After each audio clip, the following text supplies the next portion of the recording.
Hello नमस्कार प्यारे साथियों, पहचान एकेडमी में एक बार फिर से हार्दिक स्वागत है आप सभी का। और आज के इस सेशन में हम पढ़ने जा रहे हैं संविधान सभा के द्वारा जो किए गए कार्य हैं उनके बारे में विस्तृत विवरण देखेंगे। इसके अलावा राष्ट्र ध्वज से लेकर के राष्ट्रीय पशु, राष्ट्रीय गान, राष्ट्र गीत है, रलीय जीव है, राष्ट्रीय जलीय जीव, राष्ट्रीय पंचांग, कैलेंडर वगैरह है। तो ये सारी चीजें जितनी भी हैं, ये हालांकि हम लोगों में से अधिकतर बच्चों को याद है, लेकिन इंपॉर्टेंट जो बातें हैं आजकल के एग्जामिनेशंस में जो क्वेश्चन आ रहे हैं वो करंट से रिलेटेड क्वेश्चन बन के आ रहे हैं, तो वो भी आपको याद होना चाहिए। कुछ सालों से कुछ चेंजेस हुए हैं, उन चेंजेस को आपको मालूम होना चाहिए कि जो ये अभी हमारा राष्ट्रीय रुपए वाला जो एक प्रतीक चिन्ह आया है मुद्रा का, तो ये वाला जो है ये कब आया, किसके द्वारा इसको लाया गया, ठीक है। तो ये बातें आपको ध्यान होनी चाहिए, ये करंट से रिलेटेड है, ऐसे ही क्वेश्चन पूछे जाते हैं एग्जाम में, ठीक है। इसके अलावा गंगा डॉल्फिन है, तो वो है, उनके बारे में भी आपसे डिस्कस करेंगे इस क्लास में। और इसके अलावा हम संविधान सभा के जितने भी महत्वपूर्ण कार्य संविधान सभा ने अपनी बैठकों में किए हैं उन कार्यों का एक छोटा सा विवरण देखेंगे, लेकिन बातें सभी शामिल करेंगे उसमें, ठीक है। तो चलते हैं, स्टार्ट करते हैं। आज का ये सेशन काफी इंपॉर्टेंट होने वाला है, आप सभी को लास्ट तक बने रहना है। और ये मेरे दिल से निकली हुई बात है, ये मान लीजिए, आपका भाई होने के नाते मैं इस बात को आप लोगों से बोल सकता हूं, इस बात को कहने का हक रखता हूं कि ये वीडियो आपके लिए बहुत ज्यादा प्रॉफिटेबल होगी यदि आप इस वीडियो को देखते हैं, ठीक है। क्योंकि क्या हो रहा है कि जहां ज्यादा व्यूअर्स जिन वीडियोस पर अवेलेबल हैं बच्चे वहीं बकते हैं, ठीक। अंधाधुंध में मतलब लोग इतने अंधेरे में खो गए हैं, तो ऐसी सिचुएशन में आप सभी को नहीं खोना है। आपको सिर्फ एक राइट चीज को यानी सही डिसीजन लेना है, सही प्लेटफॉर्म पर आपको जाना है और वहां से सही चीजों को स्टडी करना है, चाहे कोई सा ही चैनल हो, कोई सा ही प्लेटफॉर्म हो, ठीक है। तो हम आज बात करेंगे जिसमें इंपॉर्टेंट चीजों को हम शामिल करने का प्रयास करेंगे, लगभग पूरी चीजें, ठीक है। यहां पर हम आज की क्लास में शामिल करने जा रहे हैं कि भाई संविधान सभा जो बनी थी, पिछली क्लास में आप लोगों को पढ़ा दिया, संविधान सभा की कार्यकारिणी मैंने बताई है, बैठकें जो हुई हैं, पहली 3 बैठक, लास्ट बैठक, इन सब चीजों के बारे में आपको बताया है। समितियों के बारे में एक थोड़ा पोर्शन रह गया है, लेकिन वो मैं बताता जाऊंगा आपको साथ साथ में जहां उनसे संबंधित प्रावधान आएंगे, ठीक है। इतना इंपॉर्टेंट नहीं है, 1-2 लाइनें हैं वो मैं बता दूंगा आपको क्लास के दौरान। संविधान सभा, ठीक है। तो संविधान सभा के कार्यों को डिस्कस करेंगे। अब भैया बहुत कहने को तो ये बिल्कुल सिंपल टॉपिक है, कुछ भी नहीं है इसमें, लेकिन आप देखना इसमें से इतनी अच्छी अच्छी बातें और आपकी एग्जाम में आने वाले इतनी इंपॉर्टेंट महत्वपूर्ण बिंदु जो भी हैं वो सारे दिखाई देंगे आपके सामने, जो कि आपकी परीक्षाओं में बार बार पूछे जाते हैं। देखना आप लोग, ठीक है। तो संविधान सभा के कार्यों को हम देख रहे हैं, कार्य लिख सकता हूं, कोई दिक्कत नहीं। वैसे संविधान सभा का एक ही काम था, क्या, संविधान निर्माण करना। लेकिन संविधान निर्माण करने का मतलब यह नहीं है कि केवल सिर्फ संविधान बनाना है, इसके अलावा भी और भी काम होते हैं। अब इसके अलावा और काम कैसे होते हैं भाई? संविधान बनाने के लिए, किसी लोकतांत्रिक राष्ट्र को घोषित करने के लिए उसमें एक कानूनों का संग्रह करना आवश्यक होता है, नियमबद्ध तरीके से उसको तैयार करना पड़ता है। तो ये सब कार्य संविधान सभा ने किए हैं। देखिए जरा, 22 जुलाई 1947 को, 22 जुलाई, पहले काम की बात कर रहा हूं, 22 जुलाई, मैं थोड़ा बड़ा लिख देता हूं, ठीक है। 22 जुलाई 1947, ये तारीख याद रखें, इंपॉर्टेंट तारीख हैं, पूछी जाती हैं, ऑप्शन से रिलेटेड क्वेश्चन बनते हैं। 22 जुलाई 1947 को हमारे भारत के ध्वज के रूप में यानी राष्ट्र ध्वज के रूप में किसे अपनाया गया था? राष्ट्र ध्वज के रूप में किसे अपनाया गया? तिरंगे को अपनाया गया। किसे अपनाया गया था? तिरंगे को अपनाया गया था। अब आप लोगों ने देखा होगा कि इस तिरंगे के बारे में थोड़ी बहुत जानकारी ले लेते हैं कि ये तिरंगा आखिरकार होती क्या चीज है, यानी इसमें ऐसा क्या इंपॉर्टेंट है जो हमारे पढ़ने के हिसाब से ज्यादा जरूरी है। अब देखिए आप जरा कि यहां मैंने आपको तिरंगा बनाने का प्रयास किया है। ये तिरंगे के बीच में, बीचों बीच में यहां पर है 24 तिल्लियों वाला अशोक स्तंभ के वहां से लिया गया ये चक्र है, जिसे धर्म चक्र भी बोलते हैं। इसके नीचे ऊपर वाला जो रंग है ये केसरिया रंग है। कौन सा रंग है? केसरिया रंग है, ये भी याद रखें। ये नीचे वाला यानी बीच का जो रंग है वो सफेद है, आप सभी जानते हैं, और ये हमारा नीचे वाला है हरा रंग, ठीक है। तो ये 3 रंग हैं। तो आपसे अगर थोड़ा बहुत इसका याद रखें कि ये वाला जो तिरंगा है इसकी लंबाई चौड़ाई का अनुपात कितना होता है, तो इसकी जो लंबाई होती है वो होती है कितनी? 3, और यहां से यहां तक की जो चौड़ाई होती है वो कितनी होती है? 2। अब मैं ये नहीं कह रहा हूं कि 3 ही फिक्स होती है या 2 ही फिक्स होती है, इनका अनुपात है जो 3:2 होता है। क्या होता है? 3:2 होता है। ये बात याद रखें क्योंकि ये पूछा जाता है, इसलिए मैंने आप लोगों को बताया है। इसके अलावा केसरिया रंग किस चीज का प्रतीक है? केसरिया रंग भैया त्याग और बलिदान का प्रतीक है। किसका प्रतीक है? त्याग और बलिदान का प्रतीक है, ये आपको याद रखना है। सफेद रंग किसका प्रतीक है? सफेद रंग शांति का प्रतीक है, पवित्रता का प्रतीक है, पारदर्शिता का प्रतीक है, सत्य का प्रतीक है, ये हम कह सकते हैं। हरा रंग किसका प्रतीक है? इससे क्वेश्चन बहुत अच्छा बनता है, वैसे अभी तक बहुत कम एग्जाम में बना है, लेकिन बनना चाहिए अच्छा क्वेश्चन। हरा रंग किस किस चीज का प्रतीक है? हरियाली का प्रतीक है, या फिर हम यूं कह सकते हैं कि भाई कोई भी क्षेत्र हरा भरा होता है तो इसका मतलब वो समृद्ध क्षेत्र है, तो ये हमारे भारत की समृद्धता का प्रतीक है, या फिर इसको क्या कहेंगे? कृषि प्रधान अर्थव्यवस्था का प्रतीक है। किस चीज का? कृषि प्रधान अर्थव्यवस्था का प्रतीक है। ठीक है, ये भी हम कह सकते हैं इसको। कोई दिक्कत नहीं होनी चाहिए। लगभग सारी बातें मैंने यहां पर क्लियर कर दी है। ये डेट है 22 जुलाई 1947 को राष्ट्र ध्वज को तिरंगे के रूप में अपनाया जाता है। अब हमने तिरंगे के बारे में मेरे हिसाब से सब कुछ डिस्कस कर लिया है। नेक्स्ट पॉइंट पे चलते हैं कि जो इंपॉर्टेंट होगा उसके बारे में बातचीत करेंगे। 26 नवंबर 1949 को हम किस दिवस के रूप में बनाते हैं? विधि दिवस के रूप में बनाते हैं, या फिर इसे संविधान दिवस के रूप में बनाते हैं? अगर इसको करंट से रिलेटेड करें तो इसे कब से स्टार्ट किया गया है? अक्टूबर 2010 से स्टार्ट किया गया है विधि दिवस को, संविधान दिवस को। कोई दिक्कत है? कोई दिक्कत नहीं होनी चाहिए। अब इसकी बात करें कि विधि दिवस, सॉरी यहां पे अक्टूबर नहीं, 26 जनवरी 2010 को है ना, तो ये यहां से स्टार्ट किया गया है विधि दिवस या संविधान दिवस। 26 नवंबर 1949 डेट इंपॉर्टेंट इसलिए भी है कि क्वेश्चन ये पूछा जाता है कि भारतीय संविधान को आंशिक रूप से कब लागू कर दिया गया था। ठीक है, तो भारतीय संविधान को आंशिक रूप से कब लागू कर दिया गया था, ये आपको याद रखना है। और ये डेट है जो आपको वहां पर फिल करके आनी है कि भारतीय संविधान आंशिक रूप से लागू कब हुआ? 26 नवंबर 1949 को। ठीक है, क्योंकि आपको कंफ्यूजन हो सकता है कि यार 26 जनवरी 1950, ठीक है, हमारा संविधान बन गया, लेकिन संविधान आंशिक रूप से लागू हुआ है 26 नवंबर 1949 को। इसी वजह से इसे विधि या संविधान दिवस संविधान दिवस या विधि दिवस के रूप में मनाया जाता है। ठीक है, हमने जो प्रस्तावना पढ़ी है उसके लास्ट में एक तारीख है, वो तारीख कौन सी? यही है, लेकिन इसे हमारे शक संवत या विक्रम संवत के अकॉर्डिंग माना गया है। तो इसमें इसका भी याद रखें कि इसे किस संवत के तहत माना गया है। विक्रम संवत की इसकी तारीख आप बताइए। तो इसकी तारीख है मिति मार्ग शुक्ल सप्तमी। मिति मार्ग शुक्ल सप्तमी के दिन इसे क्या अपनाया गया है? आंशिक रूप से हमारे भारतीय संविधान को लागू किया गया है, यानी अधिनियमित, अंगीकृत, आत्मार्पित किया गया है। तो मेरे हिसाब से इस डेट से रिलेटेड आपको कोई भी कंफ्यूजन नहीं हो रहा होगा। ठीक है, अब एक बात बताइए कि 26 जनवरी 1950 को हमारा संविधान पूर्णतया लागू हो जाता है।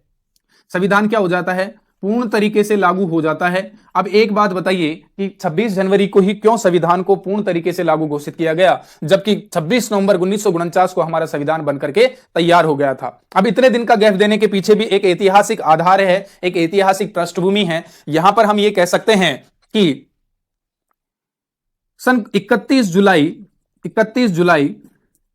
1929 को लाहौर में एक कांग्रेस का अधिवेशन हुआ था, यानी कांग्रेस के लाहौर अधिवेशन में 31 जुलाई 1929 को यह कहा गया था कि हमारा जो हमारे जो भारत की स्वतंत्रता है उसे कितने तारीख को घोषित की गई थी? 26 जनवरी के दिन घोषित किया गया था। इस वजह से इसे एक ऐतिहासिक आधार प्रदान करने के उद्देश्य से कांग्रेस ने इसे 26 जनवरी 1950 को संविधान को क्या किया है? लागू किया है। यह आपको स्पेशली बैकग्राउंड की बात को याद रखना है। ठीक है, मेरे हिसाब से यह चीजें क्लियर हो गई होगी। यह डेट भी आप याद रखें, लाहौर अधिवेशन की तारीख है 31 जुलाई नहीं है, ये 31 दिसंबर है दोस्त। 31 दिसंबर, जुलाई और डेट है 31 दिसंबर 1929 को लाहौर में अधिवेशन होता है और कांग्रेस इस दिन क्या करती है? 26 जनवरी के दिन पूर्णतः स्वतंत्रता की घोषित करती है कि भाई 26 जनवरी को हम जो है स्वतंत्रता दिवस के रूप में इस दिवस को मनाएंगे। तो उस दिन हालांकि हमारा देश स्वतंत्र नहीं हो पाया, लेकिन इस तारीख को, इस दिवस को एक ऐतिहासिक आधार प्रदान करने के उद्देश्य से संविधान को इसी दिन लागू किया गया।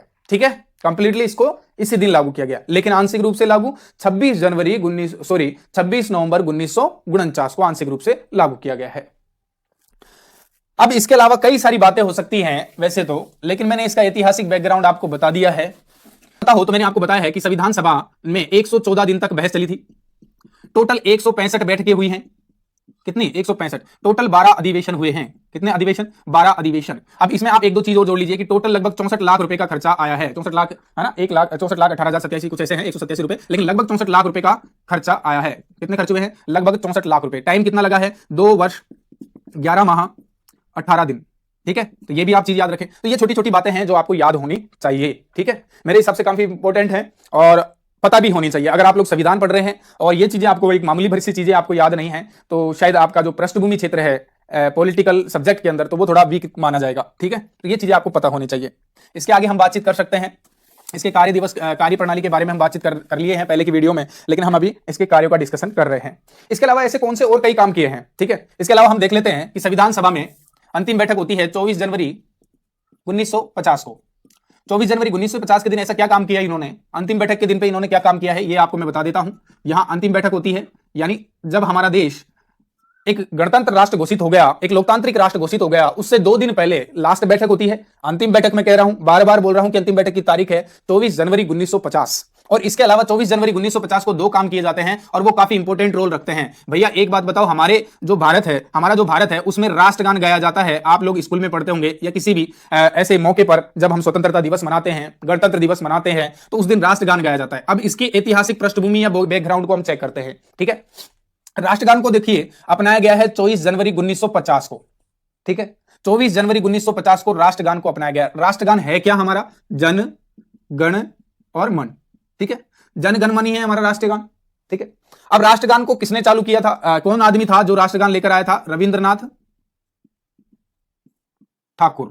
ठीक है, तो रविन्द्रनाथ ठाकुर के द्वारा राष्ट्रगान लिखा गया था और राष्ट्रगान का नाम क्या है? जन गण मन। ठीक है, आप लोग जानते हैं अच्छी तरह से। कितने टाइम होता है इसमें? 52 सेकंड का टाइम लगता है। कितने सेकंड का? 52 सेकंड का टाइम लगता है। इसके अलावा और कई चीजें याद रख सकते हैं और आप इसमें और भी कई, इसको शॉर्टकट अगर आप इसको बोलना चाहते हैं राष्ट्रगान के सम्मान में, आप लोग इसे छोड़ना भी नहीं चाहते हैं और शॉर्टकट बोलना चाहते हैं, तो आपको न्यूनतम 20 सेकंड इसे बोलना पड़ेगा।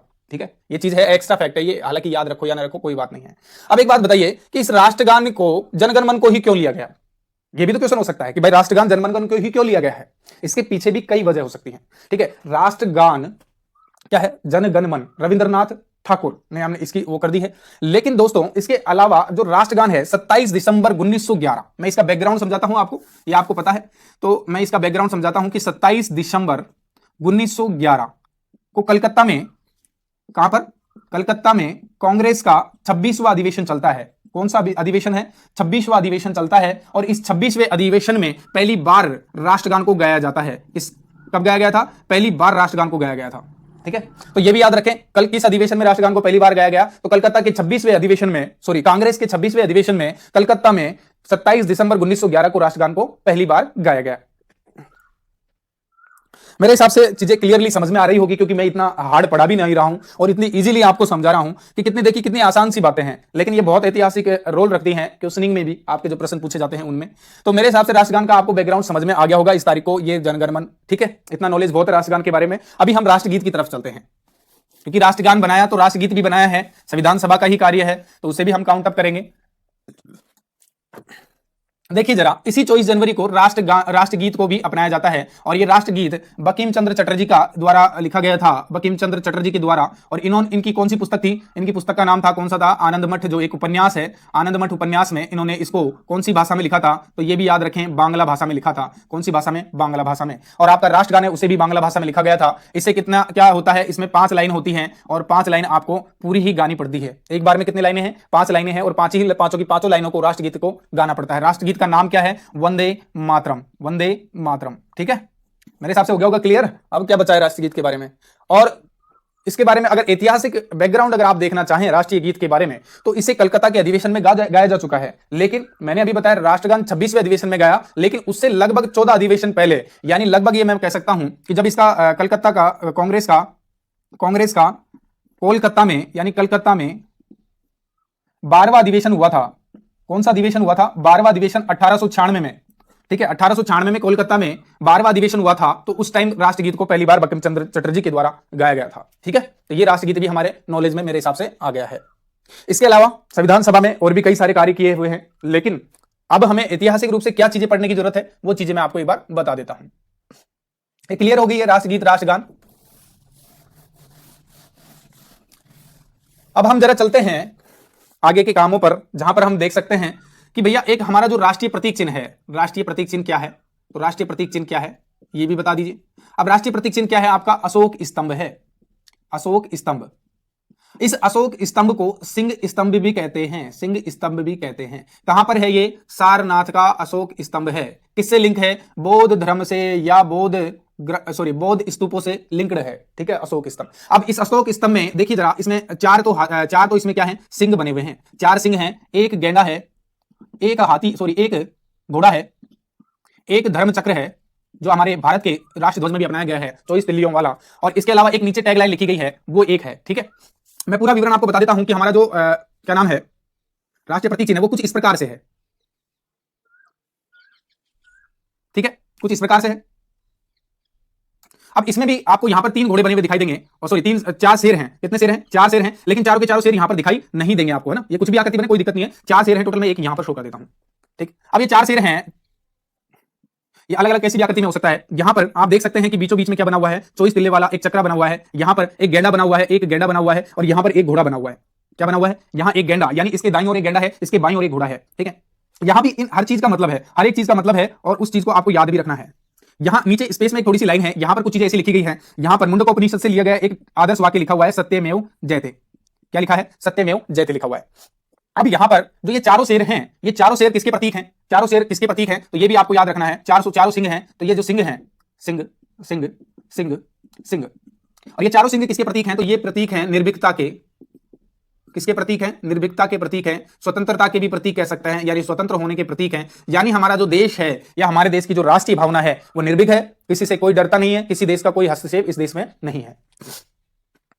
आगे बात करें तो यहां ये जो बीच में 24 तिल्लियां दे रखी हैं, ये जो चक्र है इसे स्पेशली कहा गया है धर्म चक्र। क्या कहा गया है? धर्म चक्र कहा जाता है। और इसमें कितनी तिल्लियां हैं? 24 तिल्लियां हैं। कितनी तिल्लियां? 24 तिल्लियां, जो कि हमारे उसमें राष्ट्रीय ध्वज में भी दिखाई गई हैं।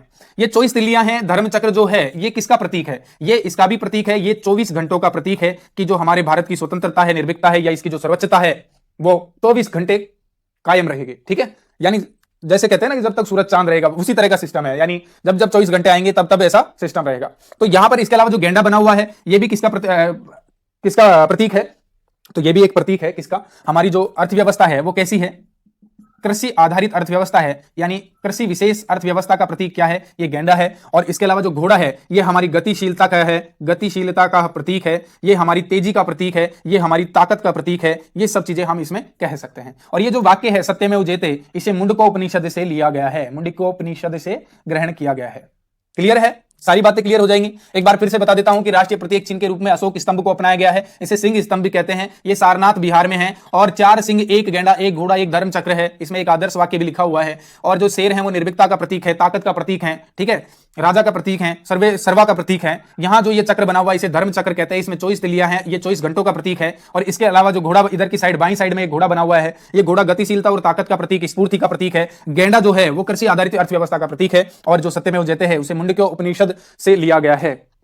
तो ये चीज क्लियर हो गई। इसके अलावा कई सारी चीजें हैं जो अभी कुछ ही साल पहले यानी 2010 में करंट से रिलेटेड कुछ मोस्ट इंपोर्टेंट क्वेश्चन है जो यहां से पूछे जाते हैं, वो भी आपको याद होने चाहिए। जैसे कि अभी थोड़े दिन पहले की उस एग्जाम में ये क्वेश्चन बहुत काफी ट्रेंड में रहा था कि भारत का विरासत पशु कौन सा है? विरासत पशु, ठीक है। क्या लोग काफी टाइम से इस विरासत पशु वाले क्वेश्चन पे ध्यान भी नहीं दे रहे थे, लेकिन आप लोगों को ध्यान देना है कि हमारा जो विरासत पशु है वो एशियाई हाथी है।